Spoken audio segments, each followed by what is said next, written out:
नमस्कार दोस्तों, पवन वाइगड़ में आपका स्वागत है। आपको लग रहा होगा आज क्या सर सुबह सुबह से न्यूज़ ही न्यूज़ दे रहे हैं, क्या हो गया सर को, या क्या ऐसी चीज़ें हैं जो सर बता रहे हैं, मतलब ये है क्या। देखो भाई, हर साल यही प्रॉब्लम होता है और सेम प्रॉब्लम इस साल भी हुआ है। और वो प्रॉब्लेम है की 12वीच्या उत्तरपत्रिका तपासणीवर बहिष्कार। यावर्षी सुद्धा तेच शिक्षकांचे आंदोलन।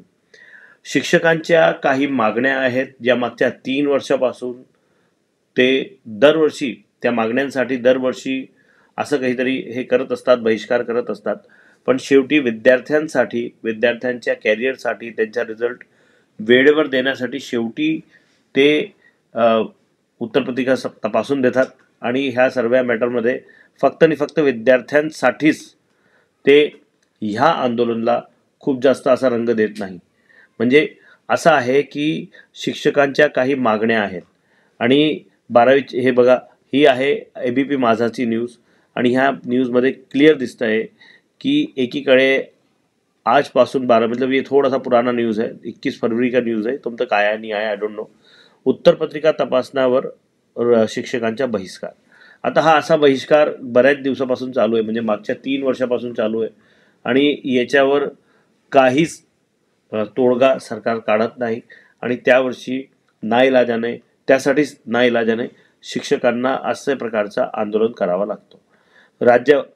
राज्यावर जेवढे केंद्र आहेत, एवढे सर्व शिक्षक आहेत, त्यांना माहिती आहे की शेवटी आम्हीच म्हणजे आम्हीच उत्तरपत्रिका चेक करणार, आम्हीच रिझल्ट तयार करणार। तर शेवटी त्यांच्याजवळ असा हा एकच पर्याय असतो। पण तरीही हे सर्व करूनही सरकार आतापर्यंत सरकारने त्यांच्या मागण्या आतापर्यंत क्लिअर केल्या नाहीयेत। मी तुम्हाला पुढच्या स्क्रीन दाखवतो। हा साईमत नावाचा पेपर आहे जळगावचा।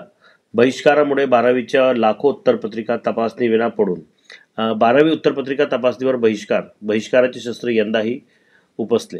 ही बातमी आहे जळगावचीच, ठीक आहे। पुण्यनगरी 12वी परीक्षा सुरळीत, मात्र लाखो उत्तरपत्रिका तपासणी विना पडून। मग काय आता याच्यामुळे तुमचा निकाल जो आहे लांबणीवर जाणार आहे का? तर असं काही नाही आहे। दरवर्षी हे असं सर्व होतं आणि शेवटी शिक्षकांना विद्यार्थ्यांसाठी आपले पाऊल मागे घ्यावे लागतात। जर ह्या वर्षी शिक्षकांच्या मागण्या पूर्ण झाल्या तर डेफिनेटली पुढच्या वर्षी असा कोणताच प्रॉब्लेम येणार नाही। पण दरवर्षी सरकारसुद्धा असं म्हणजे वेगळ्या पद्धतीने वागून त्यांच्याकडनं उत्तरपत्रिका तपासून घेते। आता बघूया ह्या वर्षी काय होतं। पण रिझल्ट जो आहे, निकाल जो आहे तो वेळेवरच लागणार, तुम्ही त्याची काळजी करू नका। हा एक छोटी सी बातमी होती, बस I wanted to share with you. I hope कि आपको वीडियो पसंद आया होगा, और अगर वीडियो पसंद आया तो प्लीज़ लाइक कीजिए, शेयर कीजिए और सब्सक्राइब कीजिए। बहुत बहुत धन्यवाद।